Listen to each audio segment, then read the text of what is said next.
All right. Well, they are calling it the largest deregulatory move in U.S. history. Our next guests have unveiled a plan to repeal an Obama-era climate declaration on greenhouse gas emissions. Well, let's hear it directly from them. Energy Secretary Chris Wright is here, and Administrator of the Environmental Protection Agency, Lee Zeldin. Welcome to both of you. Mr. Administrator, we'll have you kick us off first here. So what is the move here? EPA is proposing to rescind the 2009 Obama EPA endangerment finding to eliminate all of the greenhouse gas emissions regulations that followed, including electric vehicle mandates, which amounts to $1 trillion worth of savings. And on top of it, that much hated start-stop technology, EPA is also proposing to eliminate that off-cycle credit that incentivized it. As you just mentioned, if finalized, this amounts to the largest deregulatory action in the history of the United States, thanks to President Trump, the Trump mandate, and the American people. Well, as it's described in our Fox News editorial, this announcement, Mr. Secretary, drives a dagger into the heart of the climate change religion. Straight into the Obama climate change agenda it goes. So what is the goal here, and what will the overall impact be? The goal is to restore confidence in science and data and rationalism. That's what enabled the creation of modern science. Then we slid back into sort of a cancel culture, Orwellian squelching of science and talking about the science as opposed to the process that is science.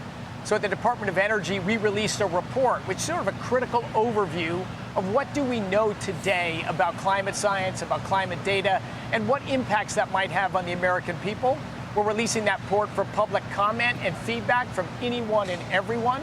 But we need to restore some common sense around climate change or energy, because the net result of what we've been doing is just impoverishing Americans, shipping jobs overseas, and doing pretty close to nothing on global greenhouse gas emissions. Mr. Administrator, how do you respond to the critics of this move, including the Center for Biological Diversity's Climate Transport Campaign Director, Dan Becker, who says these proposals are a giant gift to oil companies that will do real damage to people, wildlife, and future generations? Your response? There's going to be a lot of hyperbole, scare tactics, extreme rhetoric that will come from climate zealots. Here's the thing.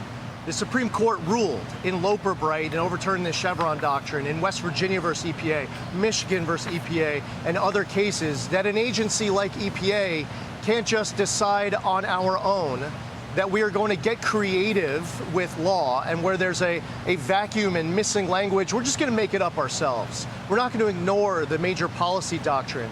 We're not going to go along with applying extreme economic pain on Americans who can least afford it. President Trump, when he first called me asking me to be the EPA administrator, to his last phone call to me when we last spoke, has been focused on bringing back and protecting American auto jobs. We want the American auto industry to thrive. We want to apply common sense. The American public demanded it. We want to make sure that cars are affordable again. And after the endangerment finding came out, not only were there all sorts of mobile source emission standards, but they also came out with trying to regulate out of existence all sorts of stationary sources. They started applying it to airplanes and more. We're talking about many trillions of dollars. Where does the authority come from? It came from the Obama EPA deciding very creatively, with a whole bunch of mental leaps, that they were going to just claim an authority that we believe, after a very plain reading of these Supreme Court cases, we don't have. So is there a place for electric vehicles in the U.S. auto marketplace, Mr. Secretary? I just want to put up a share of the market that electric vehicles are today, and that stands at just under 8%.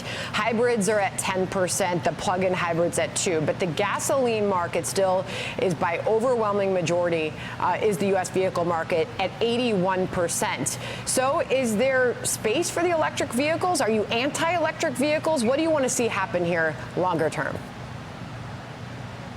Restore choice to American consumers.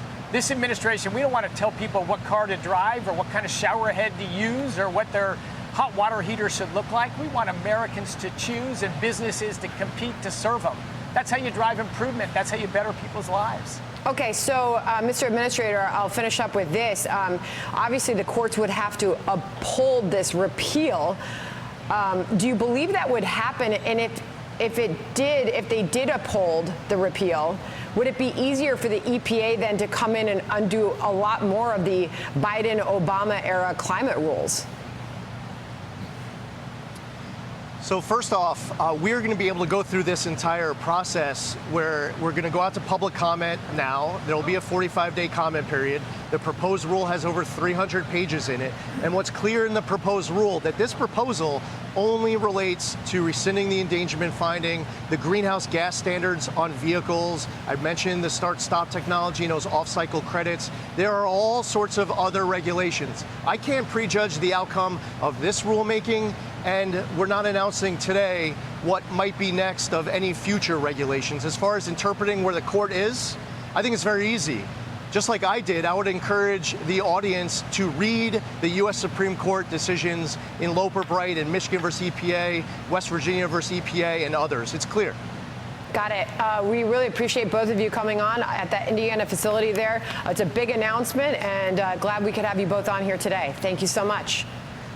Thanks, Sandra. All right. Thanks for having us. Okay, of course. Trace? Hey, Sean Hannity here. Hey, click here to subscribe to Fox News YouTube page and catch our hottest interviews and most compelling analysis. You will not get it anywhere else.